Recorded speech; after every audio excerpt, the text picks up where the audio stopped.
하나님께서 모세에게 바로에게 가서 전하라고 한 메시지는 아주 단순하고 굉장히 본질적이고 굉장히 중요한 한 문장입니다. 내 백성을 보내라입니다. 근데 이 말씀 내 백성을 보내라 이 한 문장에 굉장히 많은 의미가 포함이 되어져 있습니다. 그래서 오늘은 이 모세가 히브리인들을 다 대표하여 바로 앞에 서게 됐을 때 사실은 이 모세의 이 말이 바로 앞에 서서 하나님의 말씀을 그대로 전한 뿐인데 이것은 하나님과 바로의 전쟁이 시작이 된 것을 의미합니다. 여러분 지금도 성도는 이 모세가 애굽에 살던 그 히브리인들을 탈출시키고 자유케 하고 예배하는 자리로 인도하게 하기 위하여 그가 감당해야 했던 그 싸움들을 우리도 지금 동일하게 싸우고 있다는 것을 반드시 아셔야 합니다. 그 싸움이 없이는 우리는 진정한 예배와 진정한 자유와 진정한 하나님의 백성으로서의 삶을 누릴 수가 없습니다. 그냥 노예로 살 때는 세상의 사람들과 전혀 다를 바 없이 히브리인 하나님의 백성 이스라엘임에도 불구하고 그냥 애굽에서 노예로 살고 애굽에서 총리의 가족으로 살고 그들에게 하나님의 백성으로서의 정체성을 찾지 못하고 살아갈 때는 사실은 하나님이 원하시는 진정한 모습으로 사는 것이 아니기 때문에 그렇습니다. 오늘 그런데 그 자리를 나아가는 것이 쉽지 않습니다. 저는 이렇게 말을 많이 하는데 우리 성도님들 앞에서 말을 많이 하잖아요. 근데 성도님들은 사실은 모세가 했던 그 일, 모세가 감당하고 경험하고 서야 했던 그 자리에 지금 서 계신 것을 아셔야 합니다. 하나님께서 모세를 부를 때 내 발에서 신을 벗으라. 지금 네가 서 있는 것이 거룩한 땅이니라. 그래서 그때 하나님을 만나고 하나님의 사명과 소명을 받고 보냄을 받아서 그 과정이 굉장히 길었습니다. 그리고 그 모세가 보냄을 받은 그 자리가 어디냐 하면 이스라엘 장로들에게 인정을 받은 후에 바로 앞에 서는 것입니다. 그 바로는 애굽의 권력의 핵심을 상징합니다. 그래서 이 애굽은 사실은 우리 성도님들이 그리고 저도 마찬가지입니다. 목사일지라도 우리가 이 세상 가운데 살아가고 있는 삶의 자리를 의미합니다. 근데 그 자리에서 하나님이 선포하시는 거예요. 너희가 내 백성이라고. 그리고 너희가 지금 그곳에서 떠나서 나에게 온전한 예배를 드리라고. 어떻게 보면 아주 단순한 거죠.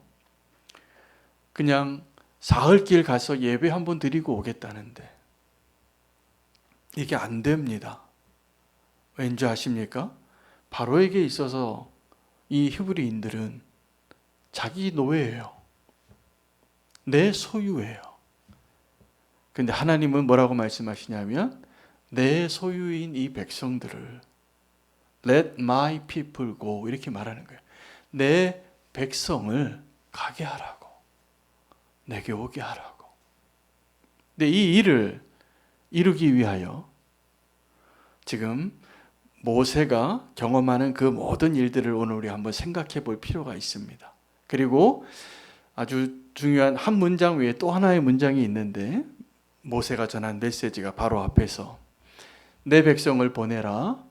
그들로 광야에서 내게 제사하게 하라. 사실은 예배하라는 것을 요구하신 거예요. 근데 그 온전한 예배가 이루어지기 위하여 어떠한 싸움이 있고 어떠한 예배의 삶이 먼저 이루어져야 되냐면 이 바로 앞에 서는 것이 먼저 필요합니다. 저의 경우에도 제가 대학교를 졸업하고 선교사가 될 꿈을 갖고 있었음에도 불구하고 어떤 회사에 제가 취직을 했었습니다. 무슨 그룹이에요. 근데 그때 그 해 그때는 신입사원이 많았던 시절입니다. 그래서 몇천 명의 사람들을 이렇게 다 한 자리에 다 모아놓고 그 회장님이 술을 다 주는 거예요. 다 마셔야 되는 신입사원이 안 마시면 어떡해요? 제가 안 마셨어요, 저는. 그때 잘렸으면 좋았을 텐데 조금 더 다녔습니다. 그리고 그때 제가 사회의 첫 경험이에요. 세상이란 곳에 나아가서 내가 한 개인으로 이 큰 조직 앞에서 그거 하나 거스리는 게 참 어렵더라고요. 아마 우리가 지금도 내가 신앙인으로 또 믿음의 사람으로 세상에서 내가 삶의 자리에서 직장에서 모세와 같은 오늘 이 명령을 받고 내가 하나님의 백성으로서 어떻게 살고 어떻게 행동하고 어떻게 말해야 하는가를 한 번은 부딪혀 보셨을 겁니다. 근데 우리의 문제는 그 부딪혀 본 결과가 그렇게 다 성공적이지 않다는 데 있습니다. 그래서 길들여집니다. 그래서 어떤 직장에서는 신입사원이 오면 이렇게 술 마시게 하는 이전에는 그런 문화가 많은 요즘은 별로 없어졌다고 들었습니다. 근데 그 자리에서 그렇게 술을 권하면서도 꼭 그런 분이 있어요. 사회생활 그렇게 하면 안 된다고. 그러면서 한마디 또 붙여요. 나도 교회 다닌다고. 그러면서 한 잔 마시라고. 이런 분들이 꼭 있었대요. 저도 있었습니다. 그런 분이. 여러분, 우리는 그러한 모든 상황 가운데에서도 어떻게 하면 내 신앙인의 정체성을 타협하지 않고 살 수 있을까? 그것은 마치 다니엘의 친구들처럼 뜻을 정하여 왕의 진미를 거절하고 더 얼굴의 광채가 드러날 수 있도록 살 수 있다고 믿는 그 믿음이 필요합니다. 오늘 모세는 그 일들, 하나님께서 이 세상과 이제 그 성도 한 사람의 삶의 자리에서 오늘 이 본문은 그래서 생각보다 상당히 실질적으로 우리가 고민해 봐야 할 문제들을 담고 있는 본질적인 질문이 여기에 있습니다. 바로 앞에 선다는 것은 내가 작아지는 것을 의미해요. 성도가, 교회가. 사실은 세상에서 성도 한 사람의 그렇게 힘이 강하지 않습니다. 회장님이 술 마시라 그러면 마시려야 되는 그런 자리에 있죠, 대부분. 아마 다 그렇게 사회생활을 시작하셨을 겁니다. 그런 상황이에요. 근데 이제 모세는 우리가 사회에 나가서 그냥 사회 초년생으로서 경험하는 그런 것보다 더 어려운 자리에 선 겁니다. 본인도 자기를 별로 인정하고 싶지 못할 정도로 자격이 없는 자인데 하나님은 그러한 모세를 이스라엘의 대표로 세우시고 그 이스라엘 사람들한테 인정받는 것도 그 이적을 보여야만 가능했었을 겁니다. 그리고 이스라엘 백성의 대표자로 서서 마치 노사 분쟁 때 노조위원장이 회장님 만나는 것처럼 만나는 거죠. 바로의 그 보좌 앞에 아마 굉장히 위축되고 무슨 말을 내가 어떻게 요구해야 될지 어려운 자리에 섰을 것이 분명합니다. 그 자리만 어려운 것이 아니라 오늘 이 대화의 내용을 보면 소통이 안 되는 이야기들을 하고 있습니다. 모세는 바로에게 가서 하나님 이렇게 말씀하셨다고, 내게 나타나신 하나님이란 분이 나의 백성을 보내라, 그들로 하여금 사흘 길을 가서 내게 제사를 드리게 하라라고 하는 하나님을 만났으니 보내주십시오. 만약에 그렇게 하지 않으면 그 하나님이 전염병이나 칼로 큰 재앙을 임하게 하실지 모르니 두렵습니다. 자, 이 이야기를 바로는 그러냐고 조금이라도 근심이나 걱정이나 한번 고려를 해봤으면 좋았을 텐데 하나님은 그러지 않을 걸 아셨습니다. 바로는 그런 요구를 하는 이 모세의 요구에 대해서 그날 자기 감독관들을 다 불러서 얘네들이 지금 편한가 보다. 일을 더 많이 시켜라. 지푸라기를 주지 말고 벽돌을 만들게 해라. 재료도 주지 않고 완성품을 똑같은 분량으로 만들어내라고 명령합니다. 이제 큰일 난 거죠. 우리가 세상 앞에 한번 믿음으로 부딪혀 볼 때가 있습니다. 근데 이 모세가 지금 그렇게 한 거예요. 결과는 어떻게 됐냐면 참혹합니다. 모세가 괜히 바로 만나고 와가지고 히브리인들이 더 무거운 짐을 지게 되었거든요. 근데 우리도 믿음으로 세상에 나아가서 나 정직하게 좀 살고 싶고 내가 하나님의 백성으로 예배를 포기하고 싶지 않고 그런 삶을 살겠다고 결단하고 부딪혀 보면 돌아오는 결과는 훨씬 더 고난이 심해지거나 우리를 절망케 하는 상황에 도달한 적이 여러 분 계실 겁니다. 저도 그랬습니다. 아마 여러분도 그러한 삶 가운데 지금 계실 것이라고 믿습니다. 근데 그 가운데 우리가 알아야 할 것은 그 바로가 누구인가, 그리고 나를 보내시고 나를 부르신 그 하나님이 누구신가에 대한 믿음이 더 분명해지게 되어야 한다는 것이죠. 그 바로는 세상 권력의 최정점에 있었던 권력자를 상징하지만 하나님의 관점에서는 그냥 하나님을 알지 못하는 불쌍한 죄인에 불과합니다. 그 사람이 대통령이 됐던 총리가 됐던 그 대제국의 그때 당시에 애굽의 바로라면 미합중국 대통령 정도 되는 거죠. 아니면 중국의 지금 아주 영구한 권력을 잡고 있는 지금 어떤 정치인처럼 그런 자리에 우리가 찾아가서 우리 민족을 좀 보내달라. 근데 그 이유가 예배하겠다는 거예요.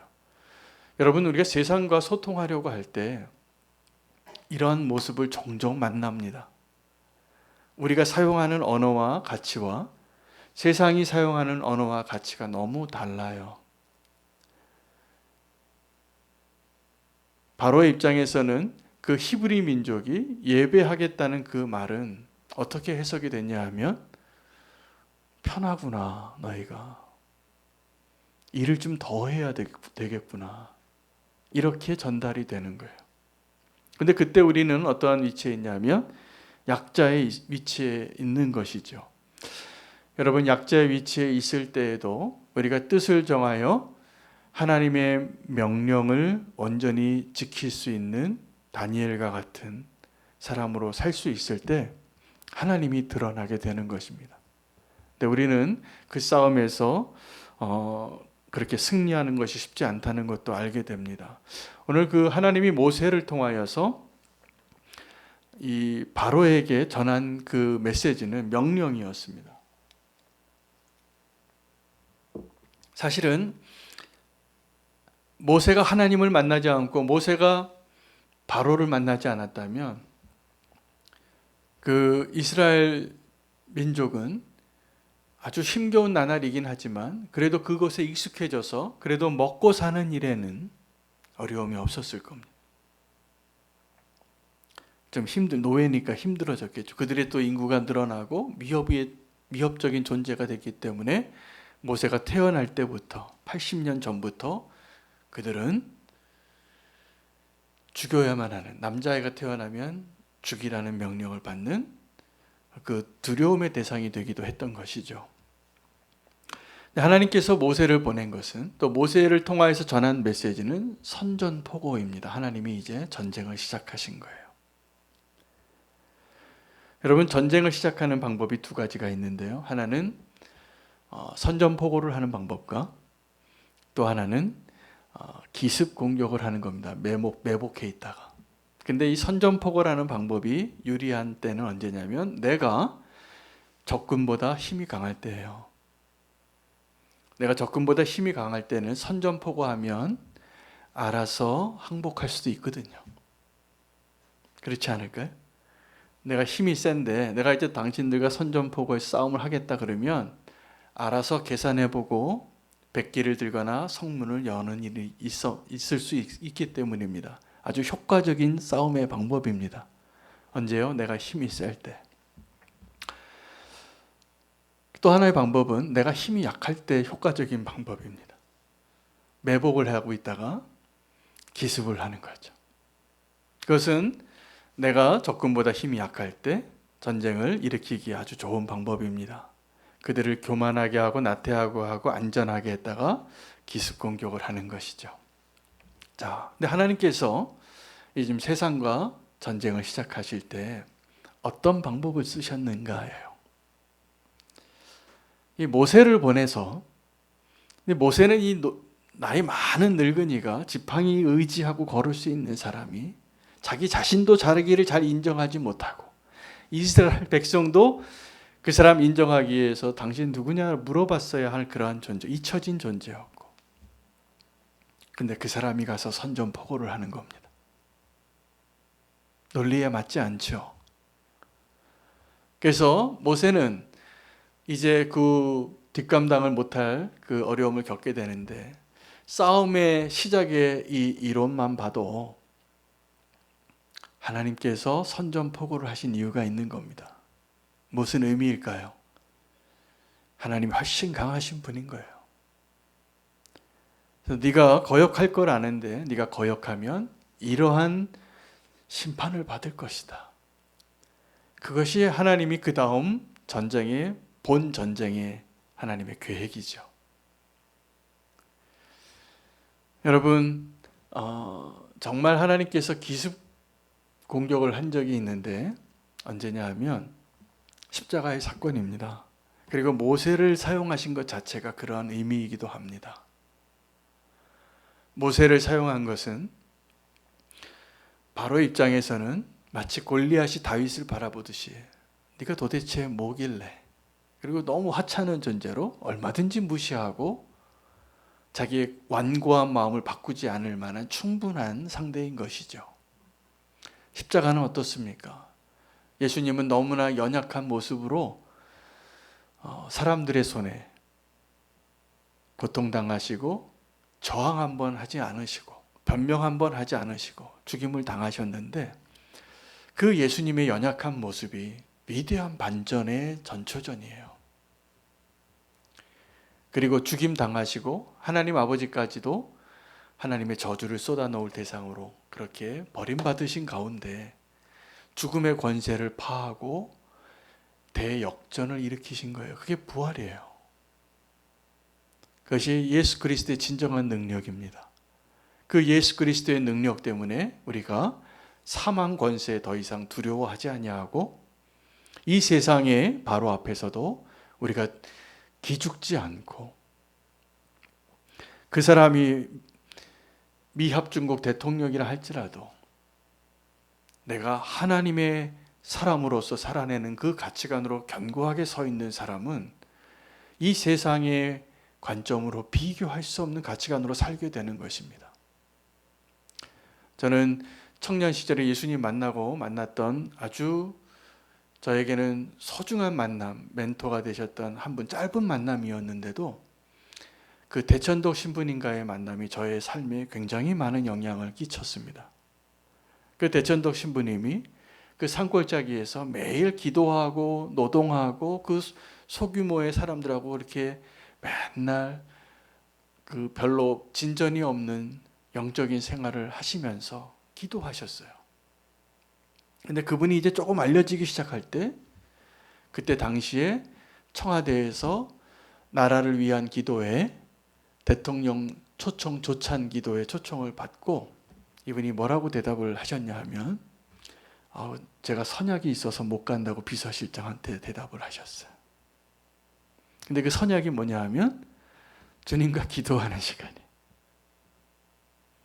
내가 주님과 기도하는 시간에 주님을 만나서 기도해야 되는데, 지금 이 나라의 대통령이 나를 불러도 나는 진짜 왕을 만나는 시간을 타협할 수 없습니다. 그리고 안 가셨어요.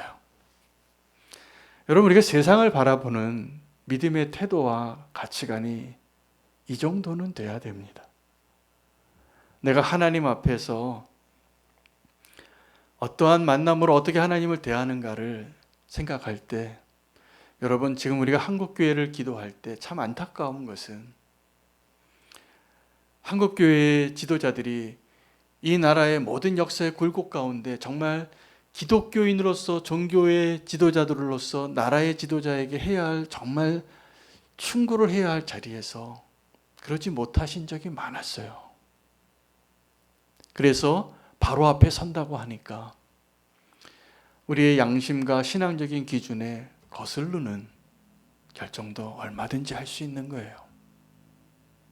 여러분, 우리가 하나님의 말씀 앞에 서면 우리는 지금 비록 힘이 없고 지팡이를 쥐고 가는 아주 나약한 존재일지라도 바로 앞에 설 수 있습니다.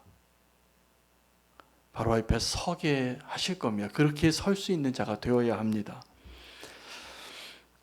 하나님께서 하신 이 놀라운 계획 가운데 하나님의 그 메시지에 오늘 우리가 붙잡아야 할 핵심이 다 들어 있습니다. 첫 번째, Let my people go, 내 백성을 보내라. 이 한 문장에는 첫 번째 두 가지 중요한 개념이 들어 있는데, 하나는 소유의 개념과 자유의 개념이에요. 지금 이 세상은요, 지금 저와 여러분의 삶을 두고, 존재를 두고 이 바로와 하나님이 내기를 하시는 거예요. 이 한윤호가 지금 누구의 소유인가? 이 한윤호가 지금 바로의 소유인가? 아니면 이 한윤호가 하나님의 소유인가? 그런데 우리가 다 세상에 살기 때문에 내가 속해 있는 직장이나 이 나라나 어떤 세상에 속해 있는 그 자리에 나를 자기의 소유라고 생각하는 바로 앞에서 나는 당신의 소유가 아니라 하나님의 소유인, 하나님께 소속되어진 자라는 것을 밝힐 수 있느냐의 문제입니다. 우리는 이 세상에 살면서 이 세상의 권력과 이 세상의 가치관이 하나님의 소유보다 더 우선되어지고 더 중요하다고 생각하는 신앙인으로 살아갈 때 우리는 전혀 능력이 없을 것입니다. 그리고 그들이 요구하는, 이 세상이 요구하는 것에 그냥 길들여지고 맞춰지는 삶으로 그냥 끌려가는 신앙생활 할 수밖에 없을 것입니다. 하나님이 오늘 우리에게 말씀하시는 거예요. 너는 내 거라고. 여러분, 저와 여러분이 하나님의 소유인 것을 믿으십니까? 확실하게 하기를 원하십니까? 근데 세상이 자꾸 그렇지 않다고 말하고 너는 내 거라고 말하는 바로 앞에서 우리가 노 할 수 있어야 한다는 사실입니다.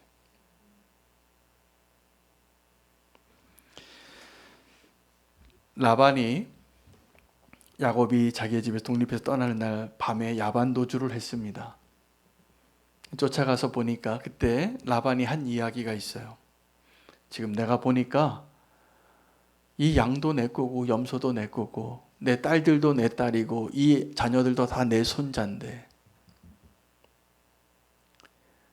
야곱은 자기 거라고 생각하고 가져가는 건데 이게 사실 핵심이죠. 그 거래를 이미 끝났고 약속하고 했고 자기의 소유가 나뉘어졌고 이제 이 야곱의 소유를 야곱이 가지고 가는데, 여러분 이 세상은 어떻게 생각하냐 하면 다 내 거라고 생각하는 거예요.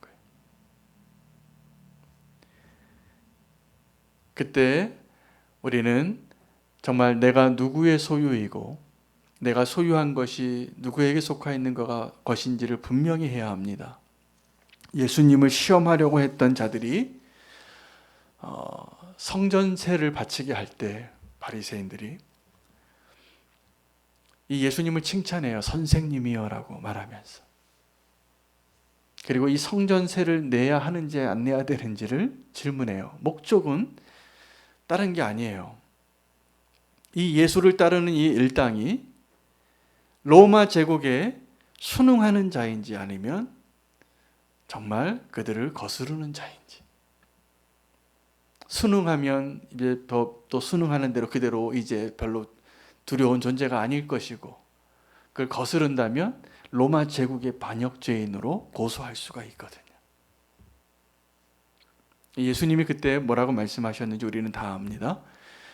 가이사의 것은 가이사에게, 하나님의 것은 하나님에게 하라, 주라. 여러분, 우리는 아마 이 말씀대로 우리가 이 세상 조직과 세상 정권이나 우리가 속해 있는 이 세상에서 우리가 해야 할 의무와 책임을 부인하라고 하시는 게 아니라 그거 잘 지키라는 거죠. 그러나 정말 우리의 주인인, 우리의 정말 소속되어진 곳은 이 세상의 바로가 아니라 하나님인 것을 말할 수 있는 자가 되라는 것입니다. 그때 사실은 라반의 소유물은 딱 하나밖에 없었습니다. 드라빔이에요. 그런데 우리가 지금 이 질문에, 오늘 이 본문에서 이야기하고 있는 이 고민 가운데 우리가 정말 하나님의 소유된 자로 말하기 어려운 이유는 우리가 숨겨놓은 드라빔 때문입니다. 여러분, 그 드라빔 내 거가 아닙니다. 라반 겁니다. 그 라반에게 돌려보내시기를 바랍니다. 그리고 정말 하나님의 소유된 자로, 하나님의 것으로 이 세상에 살아날 힘을 얻고, 그리고 그 대항 가운데 승리할 수 있는 자가 되시기를 축복합니다. 두 왕이 있는 거죠. 바로와 하나님. 근데 우리는 스스로 왕이 되고자 할 때마다 하나님을 인정하지 않고 도리어 이 세상에 굴복하고 이 세상의 종로로 탈 때가 훨씬 많습니다. 그래서 하나님을 버리고 사사시대와 같이 스스로 자기 소견에 오른 대로 살아갈 때 우리는 세상의 그 권력에서 벗어날 힘을 잃어버리게 될 것이 분명합니다. 그래서 두 번째 메시지는 너는 이 바로의 소유가 아니라, 그 노예였거든. 지금 바로의 노예죠. 바로의 입장에서는 라반의 고백처럼 다 내 건데, 내 마음대로 할 수 있는 내 소유인데, 내 백성인데. 하나님께서 두 번째 메시지는 그 노예 가운데 그대로 살지 말고 자유한 자가 되라는 거예요. 벗어나라는 거예요. 그 갈라디아 교회를 향하여 바울이 다시는 종의 멍에를 매지 말고 자유한 자가 되라고. 하나님을 믿는다고 하면서도 우리가 하나님의 진정한 그 은혜의 계획을 알지 못하면 다시 종의 멍에를 맵니다. 왜 그랬을까요?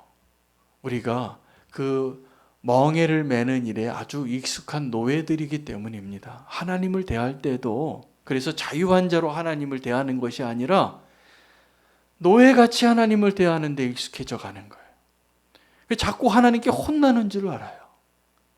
이 율법을 받고. 그래서 그 율법을 지키는 것을 통해서 인정받고 그것으로 구원을 얻을 수만 있으면 좋겠는데 안타깝게도 우리에게는 그럴 만한 능력이 없는 거예요. 그 율법을 다 지킴으로 하나님의 마음을 만족해 할 수 있는 그 능력이 우리에게 없어요. 우리가 죄인이기 때문에. 왜 율법으로 돌아갈까요? 우리가 이전에 살던 죄에 길들여지고 죄인의 모습으로 살던 그 노예의 모습으로 살던 그 방식대로 살아오는데 익숙해져 있기 때문일 것입니다. 하나님은 우리를 자유케 해 주시기 위하여 지금 모세를 보내시는 거예요. 자유하시기를 축복합니다. 노예의 삶은 비참하지요. 권리가 없습니다. 그래서 하루 종일 수고하고 와도 주인님이 들어오면 나 피곤한데 그날 그냥 집안에서 우아하게 커피잔 마시고 있던 그 주인에게 내가 배고파도 그 주인을 발을 씻기고 음식을 준비하고 상을 차려야 하는 게 노예예요. 거기다가 지금 이 바로는 심기가 여러 가지로 불편하고 이 히브리인들을 더 괴롭히고 싶고 두려워하고 있기 때문에 지금 이 모세의 등장과 선전포고는 감당할 수 없는 고난으로 그 다음 페이지를 넘기게 되어 있습니다.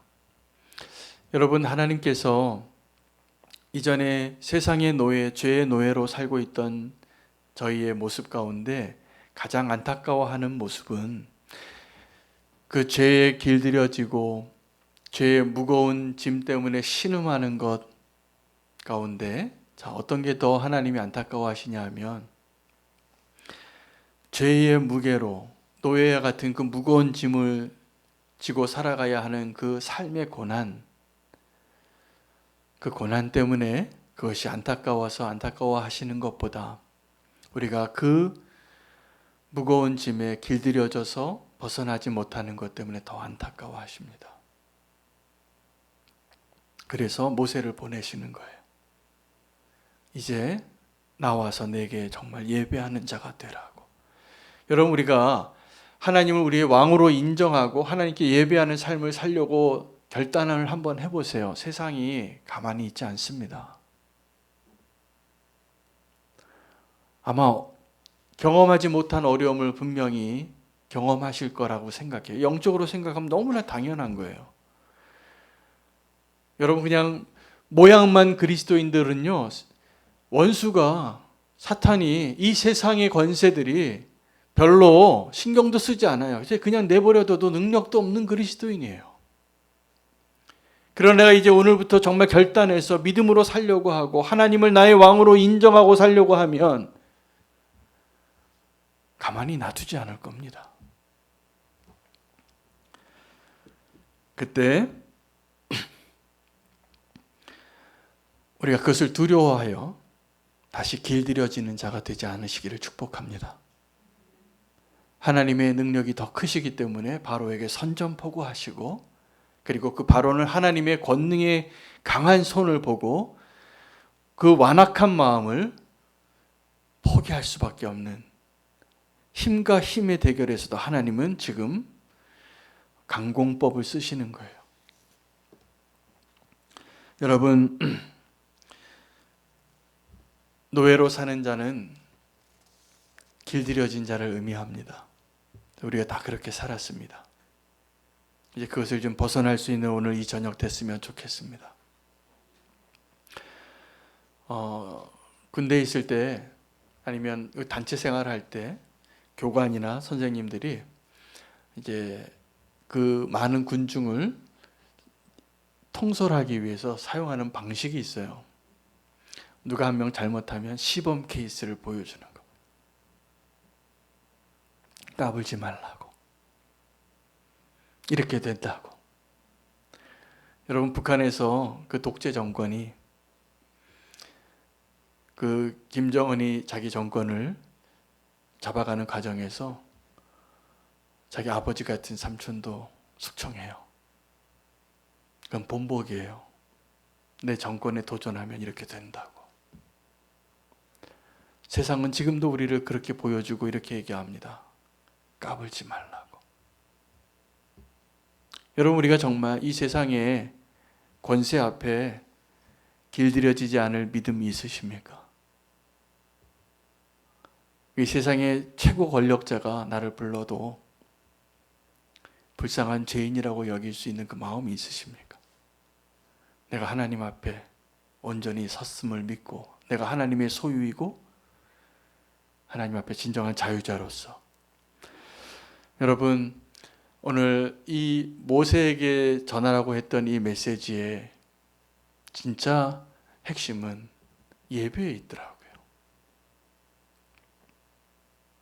그 노예되어서 살고 있고 그 세상에 길들여져서 살고 있던 그 히브리인들을 구원하고 자유케 하기 위하여 하나님이 요구하신 것은 제사였어요. 여러분, 우리가 바로 앞에 서는 것이 두렵죠. 이 세상의 권세 앞에 설 때 내 작은 힘으로 그를 감당할 수 없습니다. 세상이 대단해요. 있는 자의 힘이 대단해요. 그래서 어떤 권력의 큰 마수 앞에서 나 한 사람의 양심으로 그 거스르려고 싸워보려고 하다가 정말 두려움을 느끼는 사람들을 만납니다. 그걸 폭로했다가 생명의 위협을 느끼는 거죠.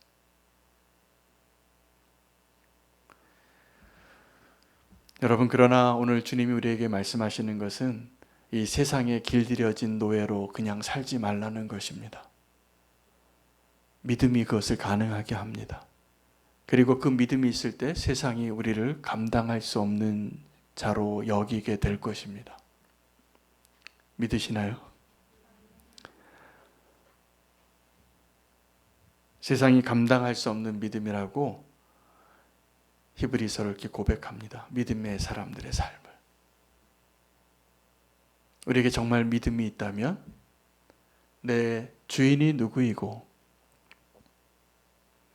내가 정말 지금 종으로 살고 있는지 하나님의 백성으로 살고 있는지 여러분, 우리가 그것이 분명해질 때 우리의 힘과 규모와 능력에 상관없이 하나님의 이름이 드러날 것입니다. 근데 그 일을 위해서 하나님이 사용한 사람들은 너무나 연약하고 힘없고 미약한 존재예요. 그러나 하나님의 손에 붙잡히면 우리가 하나님을 인정하고 하나님 안에서 온전히 그 자유를 누릴 수 있는 자로 오늘 존재할 수 있다면 하나님은 분명히 오늘도 모세에게 드러나셨던 그 일들을 우리에게도 맡기시고 행하실 것이라 믿습니다. 여러분, 여러분, 하나님이 원하신 것은 그 광야의 길로 나가서 하나님 앞에 서라는 거예요. 오늘 이 예배의 자리에 하나님 앞에 서는 것이 이 세상의 바로 앞에 서는 것보다 더 축복된 자리임을 믿습니다. 그리고 그 자리에 서는 것이 정말 우리의 기쁨이 되고 우리의 유일한 힘의 근원이 되고 소망이 될 때 세상의 바로 앞에 서서 내 힘은 싸움이 상대가 되지 않을지라도 하나님께서는 강공법으로라도 선전포고하시고 하나님의 백성을 자유케 하고 그 소유를 선포하실 것이라 믿습니다. 이제 우리가 이번 주간에 계속 나라를 위한 기도를 하고 있는데 나라를 위한 기도를 더 하나님이 원하시는 방법으로 할 수 있는 방법은 내가 하나님 나라의 백성임을 의식하고 하는 기도더라고요. 제자들은 예수님이 올라가실 때도 자기의 나라가 어떻게 되는지가 궁금했어요. 하나님의 나라가 궁금한 것이 아니라. 오늘 우리는 그 하나님의 나라를 기억하며 내가 누구의 백성인가를 다시 한번 확인하는 자리 되시기를 축복합니다.